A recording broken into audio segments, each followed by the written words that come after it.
Today I'm lucky to speak to some people from the FIT programme in Ireland. That's Fasttrack into Tech.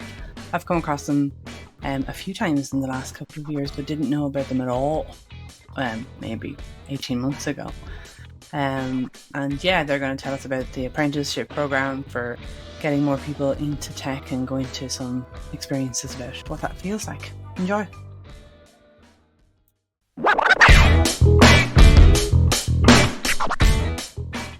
So today I'm going to talk to Anne-Marie McAndrew and Jessica McKeown, and they're both involved in the FIT programme, which is a tech apprenticeship programme that runs in Ireland. And it's something that I know I personally have a great passion for and will rant and rave about it all the time. But the reason for that for me, I guess, is because I wasn't traditionally trained. I was trained on the job, not in an official apprenticeship, but I guess I learned a lot of the stuff just without any certification. And wouldn't have done if I hadn't had the opportunity to learn it that way. And I know of many people that wouldn't get opportunities without things like apprenticeships. So I have a super, super mad passion for it. So you're very welcome today, Anne-Marie. Jessica, I'm keen to get stuck into this. Great. Thanks, Jennifer. Delighted to be here. No worries. So Jessica, we're going to talk to you first. So I guess actually before we even do that, let us know what both of your roles are so at least people know who we're talking to. If you want to go first, Jessica. Yeah, so I'm Jessica McKeown. I'm the Senior Tech Apprenticeship Officer in FIT. So what really that means is I work with companies to onboard companies to take on tech apprentices. And we also work with the candidates to ensure they're a right fit for the companies and the companies are a right fit for the candidates. So that's my role. Lovely. And Anne-Marie? So yes, I'm Anne-Marie. I am currently in my second year of the Network Engineering Apprenticeship with FIT. And my host company being Education and Training. Cool. Thank you. So we'll start, I guess, with the FIT side of things. So Jessica, what inspired the creation of the FIT Tech Apprenticeship Programme and how has it evolved since that began? Okay, so I suppose just to give you a bit of background on FIT. FIT are the National Coordinator of Tech Apprenticeships in Ireland. And we have been providing training and training programs in technology for the last over 25 years. And I suppose the CEO, Peter Davitt, he started off as a bricklayer, but he had a real interest in technology. And I think over the years, as FIT evolved, and we had that ability to provide people with a variety of different ways into the tech sector and to have those opportunities, he kind of went back to the idea of the bricklaying and the apprenticeship and the fact that, well, okay, there's apprenticeships in bricklaying and to be like in woodwork or carpentry and those kind of things, and why are they not in technology? And that's really where it started. So it was opening up those opportunities for anyone with a curiosity and passion for technology, so that they could actually go forward and do that. Not everybody wants to go to third level education. A lot of people do find that, they want to learn on the job. They're really hands-on learners. And with the apprenticeships, there is a 70-30%. So 70% you're with an employer and 30% you're learning through an education and training board. So it really does open it up. And again, it opens up a huge talent pipeline for everybody within the country. To be fair, that sounds really like real life in tech too, because about 70% of your time is spent doing the job as such, and at least 30% of the time is spent studying and upskilling, which we're often unprepared for how much of that you still have to do. So that sounds like a realistic day job. Not gonna lie, like there's that much to be done. And obviously, I have a strong focus on the female side of things. So how does the program address the gender gap that's in tech at the minute? And have you seen any progress around it? Yeah, absolutely. So I suppose there is currently it's in and around a third of the tech sector would be females. But FIT we are very much aligned to diversity and inclusivity. It's really, really part of our mission. And to increase or to stop that gender gap, I suppose we have a number of different initiatives that we run. We have an iFit program, which is an all-female software development program. So if there are females that for a particular reason they've been out of work for a long time, they may be single parents who want to get back into the workforce and may just need that support. So it is the Tech Apprenticeship is very supportive. We support the companies, we support the apprentices, and it is all about giving them opportunities. So within the iFit, it does give that, it opens that up to women who may not necessarily want to go back into maybe a class that may be more male dominated. We also run programs within the community. And within schools and youth reaches and education and training boards across the country. We run a program called Choose Tech, and that's for 4th, 5th and 6th year students. The whole aim on this is to encourage students to consider a career in technology at an earlier juncture. And there is a focus on females in technology within that. We also run a Females in Tech event every year for the last 4 years. And that's been instrumental in getting people to speak with female professionals within the tech industry. And what we found is then there is more and more of an interest then leaving school. So you're starting that tech talent pipeline at a much earlier stage. So we have found that. And I suppose creating that awareness that tech apprenticeships are a really viable career pathway for people. We also have QuimShoe, which is a new initiative that we run, and that is supporting people with neurodiversity, people with disabilities. And I think particularly with women and neurodiversity, it's kind of you see it everywhere now. So it's very encouraging that we can support people with that and offer them the opportunities to support them to apply for a tech apprenticeship if that's what they're interested in. So yes, we have a number of different initiatives that we run to have that diversity within the tech sector with the aim for a 50-50 gender balance. That is the ultimate aim. Yeah. I mean, it's probably more forward thinking than a lot of companies out there having all of those groups included in it. I think what I see from that is that you're preparing a lot of those people then in the diverse groups for the real world, as in for what the minimum expectation should be when it comes to support and their needs and what they should expect or ask for. Now, absolutely. And we also work, Jennifer, with the companies to support the companies so they understand what they need to put in place to make it more accessible, and understand that there are grants available, and understand that sometimes there isn't a huge amount that they need to do in terms of financial implications or those kind of things. And I think that's really important to try and move that as well. And I know that there is if people want to keep an eye on our Facebook or some of our social media, we do have, I think it's the 27th of February, there is a talk around QuimShoe and the supports that we have in place for both candidates and for employers. So, oh, excellent. And you're all over LinkedIn, because I know I follow you and share all the posts and stuff. So there's plenty to see about what you're doing beyond the apprenticeships as well. Absolutely. I love that you talk to the companies as well, because to be fair, when it came to the grants, it's only when I was told about Fit First, I didn't even know there was grants, for the minorities as such too. And that's massive, especially, I was going to say especially for tech companies. To be fair, it's not an expensive investment anyway. And for me, I've been at a few different events of late or spoken at different events. And one that I did more recently was talking to like CISOs and CIOs. And they were all commenting there's not enough talent out there. Never mind there being female talent or anyone that's different. There's not enough, especially on the development side and the networking side. And I was asking about, well, what are you seeing?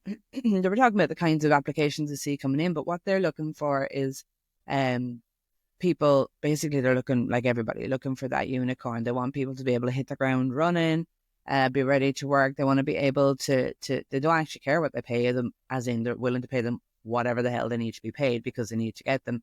And then they said they love the diversity, but they just can't get it at all.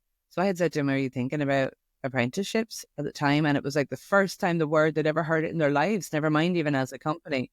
It was like by the time they're finished their apprenticeship, then they're hitting the ground running in role. Like they know exactly what to do. They know the people to talk to. They know the lay of the land. You don't get better than that with anyone unless they used to work for you before. So they have Yeah, the absolutely. skills, and the skills are honed to your business, and you can pick your person. So it's like if you want to invest in diversity, you can do it. And it just, yeah, the more people Yeah. know, the better, I think. And it's funny you say that, because usually when we're reaching out to companies, one of the first questions we ask are you familiar with the Tech Apprenticeship program? So there is that, it is relatively new. It's running since 2018. I should mention we have 3 programs currently running: computer networking, software development, cybersecurity, and then we have data analytics coming on this year. And there is the other, in terms of there is an upskilling initiative as well. So if there are companies that have females in their, maybe that work within a company, and they see that there's an opportunity to upskill them, that's also a way that they can do it. And in terms of the financial costs with it, the apprenticeships, so FIT are an NGO. There's no cost associated, so it's a complementary recruitment service, really. So once we have a company that's interested, they register as a tech apprentice employer, and then we have a huge candidate pool for them to choose from. And what we do is we support the candidates. They go through a rigorous process in terms of they have to send in CV, and they have to do an aptitude session. And when I say rigorous, I mean they have to go through a number of steps. We're very supportive. That is really the aim of what we do. But by the time they get to the end of that process, they really have a hunger and a passion, and what we found is that there is an 89% retention rate within the tech apprenticeships, and the loyalty.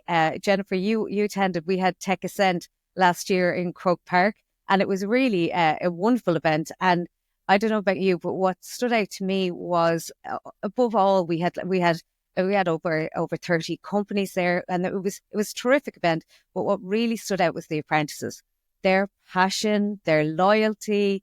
A lot of them who had completed the program wanted to be mentors. And you nearly had goosebumps. Well, I don't know about you, but I certainly did. But like, even as you're talking there, I'm like, oh, you can't. Okay, it was my first time. You obviously work in the program, and you know how amazing it is. It was my first time attending an event to find out more about it, and see what the vibe was like.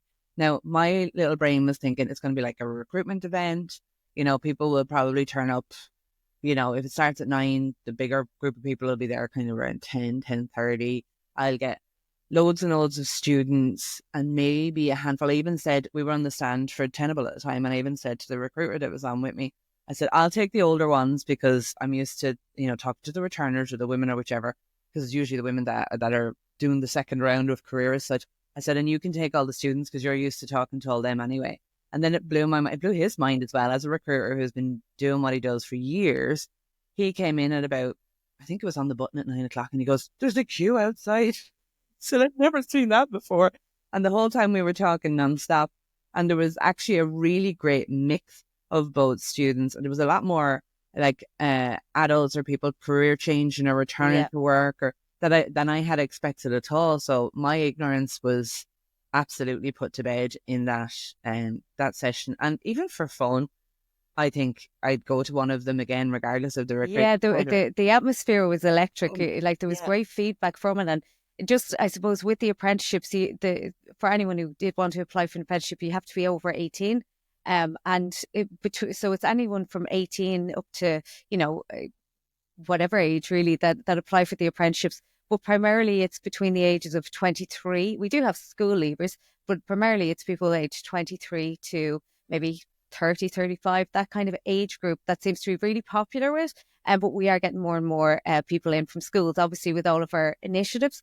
But yeah, there's, and like that, you have career changers. Sometimes we will have people who've already completed a degree, but they want to get in. But the apprenticeship program really is for people who, like I've said, a curiosity and a passion. So they don't have to have a degree, but they have to have the interest. So they're going in on junior roles, and it really is that interest and that they're eager to learn. That's kind of. I met one guy there who, he said he used to be a history professor, had the cardigan and everything, was fitting the stereotype. Yeah, and he was coming back to retrain as such. And, I think that was one of the moments where I was like, it really is, everybody can do it. And I guess my expansion with regards to who it could reach out to had hit me in that moment where I thought I understood it, but it really did beyond that. And then for your apprentices, then, do you have any success stories from some of your apprentices that have been involved in the program before? Yeah, so we have. There was a couple that I thought of, and they were actually at Tech Ascent as well. There was Jessica Hoey from ZincWorks. So what she said was that she didn't want to go to college. So what happened was she completed a PLC course in software development, and she met someone from FIT. Like I said, we're all around the country promoting this. And she met someone, and they were doing a talk, and that's how she came across the Tech Apprenticeships. And she said, "Oh, this really seems like this would be something that I would be interested in. Obviously, as an apprentice, you get paid while you're learning as well." And she said the best part of her learning experience was being around people. So being around people within industry, where she got to learn even down to how people speak within particular industries. Or she found that was instrumental in her experience, and that's what she really enjoyed. And then we had Amy Knight she's a software developer also in Salesforce. And Amy she actually was nominated as a Tech Apprentice of the Year with Generation Apprenticeship.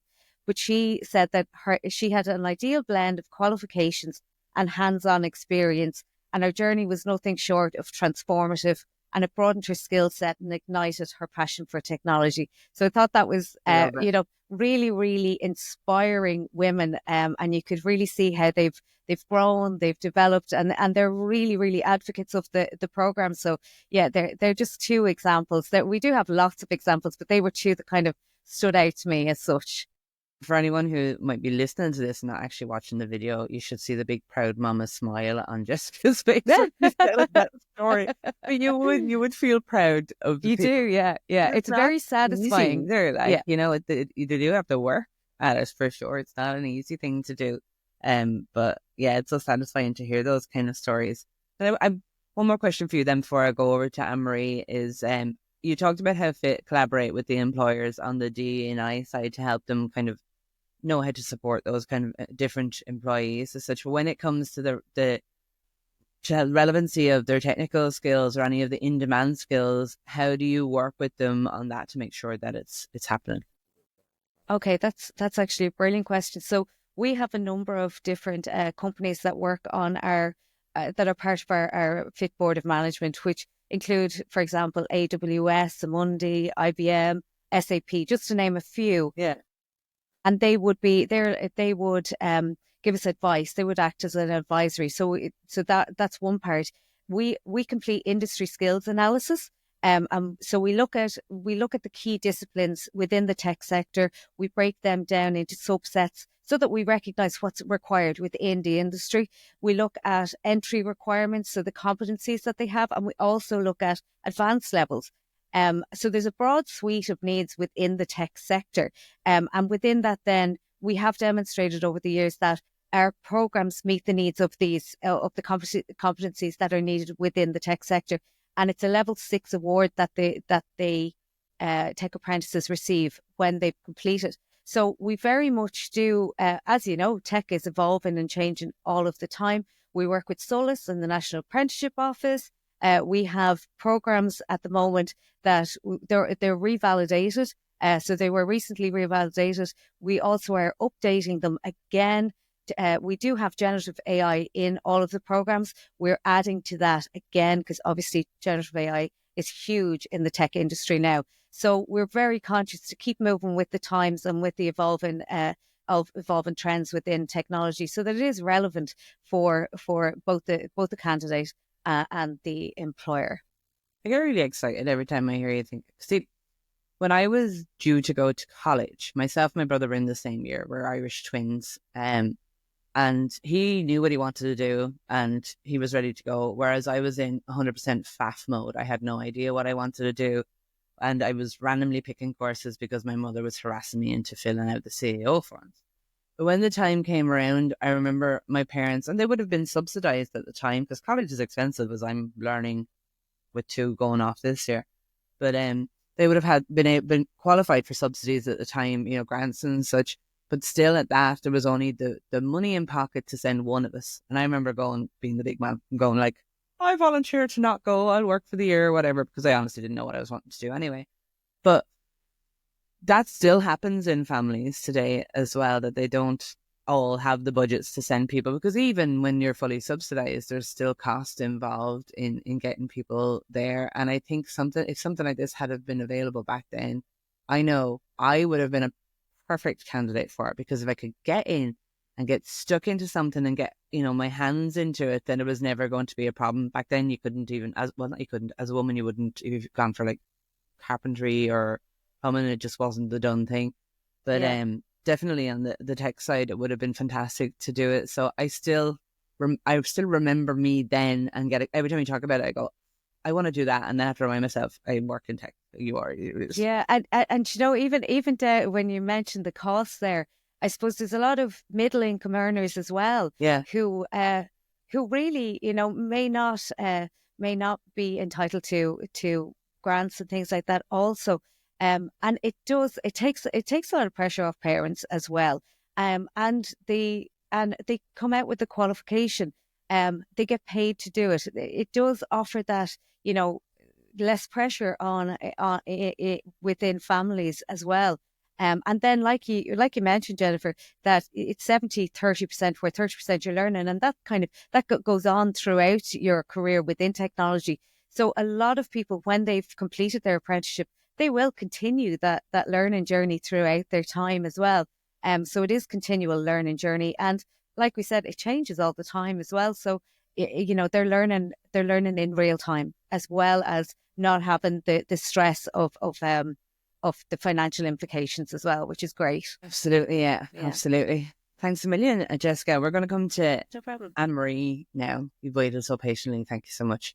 Because I thought it'd be interesting to hear both sides from Jessica's side on the FIT organization side of it, but then also to hear an experience from an actual apprentice that's been taking part in it. So for you, what motivated you to join the program, and how's the journey been so far? So to completely echo what you said, Jennifer, about when the time came to fill out CAO, there's jobs in science, do science, that sort of thing. I had no idea what I wanted to do. And like that as well, I learn by doing so much. And that was my style. And again, to echo what you'd said, and I've said this all the time, anyone I'm speaking to about the apprenticeship, if this was available in my day, I would have grabbed it. But I'm actually very glad that it has come at this stage of my life. My background is beauty therapy. So like that, again, you so more inspiring that you've even come from it. Sorry, I'm just like, that's a totally polar opposite industry, like completely different. And every time I do say that, like, oh, I'm an apprentice and I used to be beauty, I was like, what are you doing here? And it's like, well, we won't tilt to that particular windmill. I don't want to get imposter syndrome. But no, I have always had an interest in technology.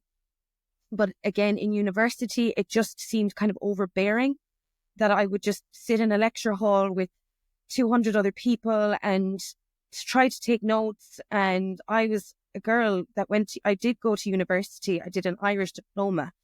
But like, I was a girl out of Belmullet going to a big city of Galway. I wasn't caring about lectures at the time. It was just an education in a new way of life, really. So when I saw this, I had beauty therapy. Sorry, I'm rambling. I loved beauty therapy. I was thriving in that career, but that was it. I had come as far as I could go. And I knew that I would be busy with my regular clients every day that I worked. But that was it. And that is not enough for me. I like to be challenged. So literally just looking up things that I could do to change career, to be realistic, rather than going back and saying I can do the university degree or anything like that again.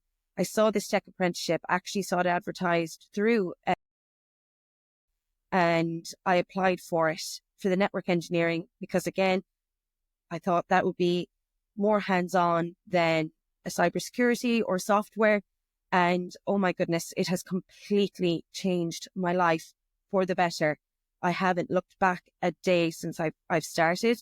And yes, there's nerves and you don't always get things right. You are an apprentice at the end of the day, but it has been truly the best experience of my life, not to exaggerate. I love that, because the network engineers are tough. Network engineering is tough. It can be like, and whilst the logic, I want to say it stays the same, all of the terminology changes often. And then if you go into, like, once you take your network engineering skills into something like the cloud, then you've got different phrasing depending on which cloud environment that you're in as well, which used to melt my brain. But once you've got the core logic, I mean, that can apply. I worked in cybersecurity for years, and network was one of the most important parts of that, because if you didn't understand how everything was connected to each other, then you couldn't work in that. It'd be the same in comms, whether you're, if you're working on that side of things, it'd be the same in banking. Like, it's relevant to any industry at all. I know the others would be as well, but when you said that to me first, before we started recording, I was like, man, she went straight for the toughest. In my opinion, software development is one that I will always find hard. I used to love it, but I don't like it anymore. And I find it really hard then. Liking it is really important. And clearly you do. You can see a light up when you talk about it. Then the skills that you've gained so far, then what do you think you have found to be and will continue to be the most valuable in your career? Although I might have stolen some of that by just saying what I said. Sorry. Well, again, starting off very nervous. I was always a great communicator, but we never communicated via email. I understand protocols and procedures in that respect completely. So I was telling Clodagh, actually, one of the FIT employees, that I was so nervous sending the first email. I used to ring my sister saying, "Does this sound okay to you?" And before, like, literally sending an email saying, "Yes, I will do that." But but I think, that sort of formal protocol, that is a skill that I will completely, that is the backbone of, say, whenever I'm working from home. But definitely understanding like, what makes a network in any business, what goes on behind the scenes that nobody knows, the switching, the layer 2, layer 3 with your firewall, and how all of that is interconnected with cybersecurity as well. That's a big thing, that everything I do network engineering, but that is so closely related to the cybersecurity element as well. Like you said, for cloud environments. So, like, literally, I've come from not being able to send an email, and now I'm talking the jargon sometimes. I'm on command prompt on people's computers, and they're like, "That looks like a different language." And I was like, "Yes." When I started, it was. So, sorry, to loosely answer your question, I've gained so much that I can take with me forever. It's been like, it's great. Like, I can take charge now. I'm telling people, this is what I want done, and this is a certain way, rather than, will you tell me, take the lead? It's kind of given me a leadership and a confidence that I hadn't had before in a leadership way. Which leads me beautifully to what I was going to ask you next, which is, how has it impacted your confidence or any of your career aspirations? Well, yeah, so it hugely impacted my confidence. I was never, like I'd said, I was never used to being leader. With beauty therapists, you do have to take the lead one-on-one, because you are dealing with people who are vulnerable, that feel vulnerable, or putting a lot of trust in you for a very important part of their life. So you have to take charge. You have to be confident. But if you put me in a room with people who are like electricians, and they're asking, "How do you want this done? What kind of cable?" I was literally sitting back sheepishly. Now I'm like, yeah, I understand what this is now. I'm super confident. I just go to sites. I'm like, "Hi, my name is Anne-Marie McAndrew. Just here to look at your network. I work for the ICT department. I'll work away." So I'm way more confident in general, but definitely in taking the lead, taking charge in a group, that has really, really stood to me, this apprenticeship. I love that. That gives me the tingles because, in a similar way, I remembered some of those first conversations where I knew my stuff, and it's exciting, and you're still walking away going, "Woo-hoo-hoo, look at me." Exactly. You're like, oh my God, I can't believe I just said that. And the progression is so real and so fast from the sounds of it. Then with that as well, for anybody then who might be listening to it and thinking of being a part of it, of course, they're going to want to know if there's challenges that you faced as well and what they might have been. Did you overcome them? And if so, how? Yeah. So again, I am still an apprentice. There is so much. I'm not naive to the fact that there's so much I have yet to learn, so much I don't know just yet. So I think again, it's good to not get complacent. You have to keep moving with it. Challenging, yes. When you work with networks or in IT, I think it's important that you note, even when you're doing, say, tech support, you're dealing with somebody who's got an issue that's causing them stress. So you can deal with kind of people who are on edge and can get kind of frustrated. So just to bear in mind that it's not you, and just you are there to fix a problem. You haven't caused it. You're there to give a solution and not to take it too personally if people are in stress. And again, working on networks, if you're implementing change where new phone systems or network upgrades, getting new APs, but that's going to knock you off the network for a little while. And the famous words that any of the network engineers that I deal with saying should be nice and easy. I'm like, don't say that. You've said it now. Yeah. Yes. You have staff coming saying, I have to send an email. Like I have to get to work and say, I'm sorry, it's just going to be down for another little while. We're just trying to sort out the issue. So it is challenging because like I said, you're trying to fix a problem or you're implementing change, a change that can affect people or a change that people haven't asked for. So it's important to be patient with it and to listen to people who are giving you their concerns. And just, again, don't take it personally if you get somebody who's kind of combative. It's not about you.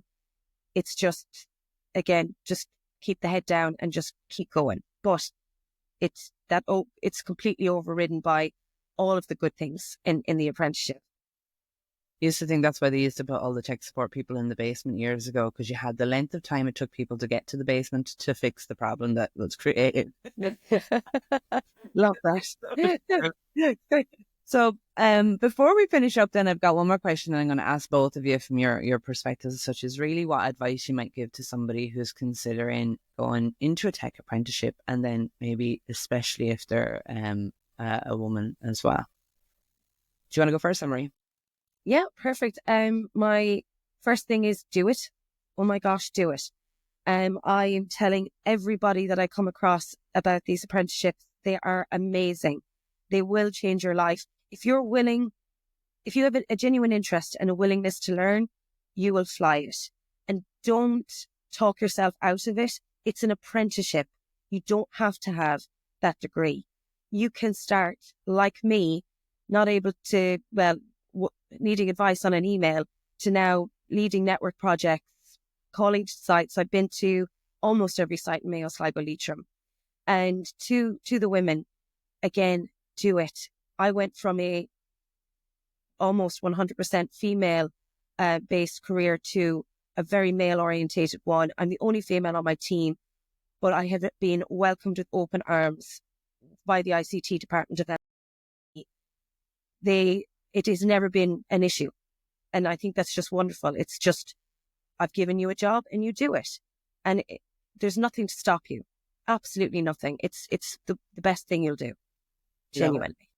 Love it. Jessica, have you got any last advice? Yeah, I think echoing really what Anne-Marie has said. Yeah, exactly. If you have an interest, just do it. Just send in your application. Go on to the FIT website where you can apply very, very easily. And just know that there is so Fitter here. We are an NGO. We're very much about supporting people in their journey. So if it's a case that you come in, we support you in that process. And we make it as easy as possible. And like Anne-Marie mentioned earlier, that she was in touch with people in FIT. We contact the apprentice. We link in with them. We ensure that their well-being is looked after, and they don't just come in and do the apprenticeship. They get in the apprenticeship and we leave them. We actually are with them throughout the process and we support them. And I think that's the message particularly for women who do want to, just apply and we'll be in contact with you. And there's nothing to stop you. And we will support you through that. So that's, I suppose, the main message. Yeah. Awesome. Thank you so much, both of you, for joining me today. I'll get some information off you on the thing on the 27th and I'll post it up with this Absolutely. Too. Brilliant. And yeah, thanks. That was wonderful. Thank you. Thank you so much.